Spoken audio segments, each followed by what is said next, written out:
सल्तनतकालीन समाज के अंदर हमने बात की समाज, जाति प्रथा, रहन सहन, खान पान, वस्त्राभूषण, ड्रेसिंग सेंस, इन सब पे हम लोगों ने बात की। अब हम दूसरा पार्ट, अगर ये सब कुछ था तो सोर्स ऑफ इनकम कैसे, हम उस पर बात, आर्थिक स्थिति, सल्तनतकालीन भारत की आर्थिक स्थिति की हम लोग बात कर रहे हैं। देखिए, भारत प्राचीन काल से ही, आप सब जानते हैं, कृषि प्रधान देश है। और पूरे भारत में लगभग उस समय जो 80% पार्ट था वो खेती पर ही डिपेंड था। सिंचाई का सिस्टम नहीं था, नहरें वगैरह बहुत कम थी, उसका पानी बहुत कम यूज हो पाता था क्योंकि ऐसा कोई सिस्टम था नहीं। ज़्यादातर खेती इंद्र भगवान पर ही डिपेंड थी, वर्षा पर ही निर्धारित थी, और वर्षा होने पर किसान आनंदित था, अच्छी फसल हो जाती, ज़्यादा डिमांड थी नहीं। और अगर हम बात करें, देखिए ये बताना तो बहुत मुश्किल है कि उस वक्त एक आम किसान के पास मिनिमम खेती करने के लिए खेत कितने थे, यानी कि हम कह सकते हैं कि ये बताना करें खेतों का क्षेत्रफल, खेतों का क्षेत्रफल कितना था, क्योंकि इसका कहीं जिक्र नहीं हुआ इतिहास में। अगर हम बात करें उपज की, तो उस वक्त की जो प्रमुख फसलें थी उन पे हम बात कर सकते हैं, क्योंकि वो हमें इतिहास में पता चलता है कि सल्तनतकालीन समाज के अंदर, समय के अंदर, सल्तनतकालीन समय के अंदर जो किसान खेती करते थे उनमें बेसिकली मुख्य फसलें कौन कौन सी थी। उपज के अंदर अगर हम मुख्य फसलों में देखें तो गेहूं, बाजरा, मक्का,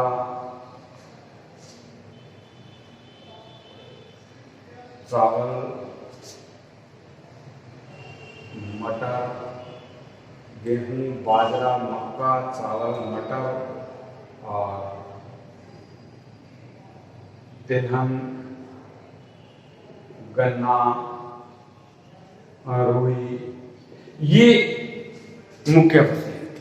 किसान इनकी खेती करता था ज्यादा से। वहीं पर अगर हम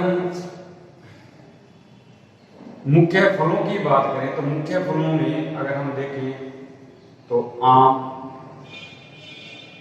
अंगूर, खरबूजा, केले, अनार, नींबू, जामुन, ये फ्रूट्स के अंदर मुख्य फसलें थी। इसके अलावा जैसे हम बात करें औषधीय जड़ी बूटियों की, उसके अलावा जड़ी बूटियां, मसाले, सुगंधित काष्ठ या पदार्थ, खुशबू वाली जो चीजें थी, इनकी काफी मात्रा में पैदावार होती थी भारत के अंदर। आम जो किसान था वो अपना जीवन इन्हीं फसलों को बोकर और बेचकर चलाता था। रही बात फ्रूटों की, इनके अंदर सबसे ज्यादा इंटरेस्ट लिया उस समय के शासकों ने। फिरोज तुगलक ने तो बहुत बाग लगाए अपने समय के अंदर। उसने आम के, केलों के, अंगूर के, जामुन के इतने वृक्ष लगाए क्योंकि वो इनके बहुत शौकीन थे। और जो अमीर वर्ग था वही फ्रूट्स वगैरह में ज़्यादा इंटरेस्टेड था और बाग लगाने में इंटरेस्टेड था। इसके बाद अगर हम यहीं से इनका आर्थिक जीवन चलता था, इसी को ये बेच कर, क्योंकि गाँवों के अंदर ऐसा नहीं है कि केवल खेती ही थी, 80% खेती थी, 20% के अंदर दूसरे तरह के भी रोजगार थे, जिनके अंदर बढ़ई थे, लोहार थे, सुनार थे और कुम्हार थे। ये सारे अपने अपने काम करते थे। इनके भोजन की व्यवस्था ये किसान करते थे और इनकी जरूरतों की चीजें बनाकर वो लोग लेते थे। वस्त्र बनाने वाले जुलाहे थे और नॉर्मली एक दूसरे के साथ कम्युनिकेशन के साथ ये लोग चलते थे। अगर हम बात करें उद्योग की अगर हम आर्थिक स्थिति में बात करें तो सबसे अधिक महत्वपूर्ण उद्योग, मैं खासकर शहरों की बात करूंगा, गांवों में तो हमने बात कर ली, शहरों में जो था वस्त्र उद्योग, आपके शक्कर बनाने का कारखाना, नील, कागज उद्योग, ये कुछ प्रमुख उद्योग थे सल्तनत काल में। वस्त्र उद्योग की अगर हम लोग बात करें इसके अंदर, तो भारत का जो सबसे प्राचीनतम उद्योग माना जाता है वो वस्त्र उद्योग ही माना जाता है। कई तरह के वस्त्र बनते थे, रेशमी वस्त्र, ऊनी वस्त्र और आपके सूती वस्त्र, ये सारे वस्त्र बनते। रेशमी वस्त्र और ऊनी वस्त्र ये तो बड़े लोगों के लिए था, क्योंकि रुई की उपज होती थी अच्छी, इसलिए। और जो ऊनी वस्त्र थे ये पहाड़ी एरियो से आते थे। रेशमी वस्त्र बड़े लोगों के लिए, इन सब के काम थे। वहीं अगर उद्योग के अंदर अगर हम बात करें तो जो बड़े उद्योग थे, जिनको बाद में कारखाने कहा गया, ये केवल सूबेदारों और राज परिवार के हुआ करते थे। ऐसा कहते हैं कि रेशमी वस्त्र बनाने के लिए तुगलक वंश के अंदर 4000 कर्मचारी शाही कारखाने में काम करते थे। वहीं पर महिलाओं के लिए उनके वस्त्रों पर जरी और गोटे का काम करने का भी एक अलग से उद्योग चलता था। उनके अच्छी सोर्स ऑफ इनकम थी। और गांवों के अंदर हाथ से अपने घर में बना हुआ मोटा सूती वस्त्र पहना जाता था। लेकिन हम बात कर रहे हैं शहरों की। इन शहरों के अंदर जो हमने बात अभी आपको बताया कि जो कपड़ों के प्रकार थे, और ऐसा नहीं है कपड़े केवल अपने यूज के लिए, ये वस्त्र उद्योग इतना पुराना और प्राचीन है भारत में कि यहाँ से अच्छे किस्म का रेशमी वस्त्र बाहर विदेशों में बिकने भी जाता था। इन उद्योगों के अलावा अगर हम बात करें धातु उद्योग, आर्थिक स्थिति के अंदर धातु उद्योग भी बहुत महत्वपूर्ण था। इसके अंदर आपके आभूषण वगैरह बनते थे। अमीर लोग सोने चांदी के पहनते थे और गरीब लोग पीतल के आभूषण पहनते थे। आभूषणों को इंपोर्ट और एक्सपोर्ट किया जाता था, विदेशों में इसकी बहुत अच्छी डिमांड थी। इसके अलावा कांसा, रांगा, सीसा, इनकी भारत में खदानें थी जो सरकारी नियंत्रण में थी, लेकिन इनसे अलग अलग औजार और हथियार बनाकर विदेशों को सप्लाई किया जाता था। तलवारें बनाई जाती थी, भाले बनाए जाते थे, अस्त्र जो भी थे, शस्त्र जो भी थे, वो सब इन धातुओं से तैयार होते थे। इसके अलावा अगर हम बात करें तो पत्थर और ईंट का उद्योग, पत्थर और ईंट का उद्योग।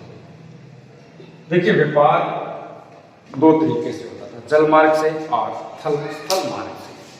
स्थल मार्ग के अंदर व्यापार को ले जाने के लिए, अपने सामान को लाने ले जाने के लिए अच्छी सड़कों का निर्माण करना चाहिए था। तो पत्थरों से सड़कों को बनाया जाता था ताकि उन पर कोई पेड़ पौधे न उग पाए और कंटिन्यू सड़कें बनी रहें। मध्य एशिया के साथ जो व्यापार होता था वो स्थल मार्ग से होता था, सड़क मार्ग से होता था। बाकी पश्चिमी देशों के साथ जो व्यापार होता था वो जल मार्ग से होता था। ये थोड़ा सा कॉस्टली पड़ता था क्योंकि समुद्री डाकू लुटेरे जो थे वो इनको लूट लेते थे। फिर भी व्यापार होता था, ऐसी बात नहीं कि व्यापार नहीं होता था, व्यापार तो होता था। और स्थल मार्ग से देश के अंदरूनी भागों में भी व्यापार होता था। इसके अलावा ईंटों का प्रयोग बहुत बड़ी बड़ी बिल्डिंगें बनाने के लिए सल्तनत काल में हुआ। अगर हम मोहम्मद बिन तुगलक, फिरोज तुगलक के अगर मकबरे देखें तो वो ईंटों से बने हुए, पत्थर के काट कर ईंटें बनाएंगे, उन ईंटों से बनाया हुआ है। अलाई दरवाजा दिल्ली सल्तनत का प्रारंभिक तुर्की मेथड पे बना हुआ यह अलाई दरवाजा, जो अपने आप में बहुत सुंदर है, इसके ऊपर की गई नक्काशीकारी। इसके अलावा हिंदू और मुस्लिम दोनों में ही जो पत्थर का और इनका काम करते थे, खासकर पत्थरों में कसीदाकारी का जो काम था, उनमें सजावटी जालीदार सिस्टम से डिजाइनिंग देने का काम हिंदू कारीगरों में जाता था बजाय मुस्लिम। और वहीं पर अगर देखा जाए तो अगर इसके एग्जाम्पल में देखा जाए तो उस समय के अंदर बने हुए दिलवाड़ा का जैन मंदिर, उसकी कलाकृतियाँ उसमें बनाई गई, बहुत शानदार डिजाइनिंग इन कलाकारों की, बहुत ही सुंदर और नायाब अपने आप में। दिल्ली का पुराना किला, ये सारे के सारे लाल महल उस वक्त के पत्थर उद्योग को बहुत महत्वपूर्ण स्थान प्रदान करते हैं। इसके बाद हम बात करते हैं व्यापार की। व्यापार देशी और विदेशी दोनों ही तरह का था, जिस पर हम लोग बात कर चुके हैं। ये थी दिल्ली सल्तनत कालीन समय की आर्थिक स्थिति।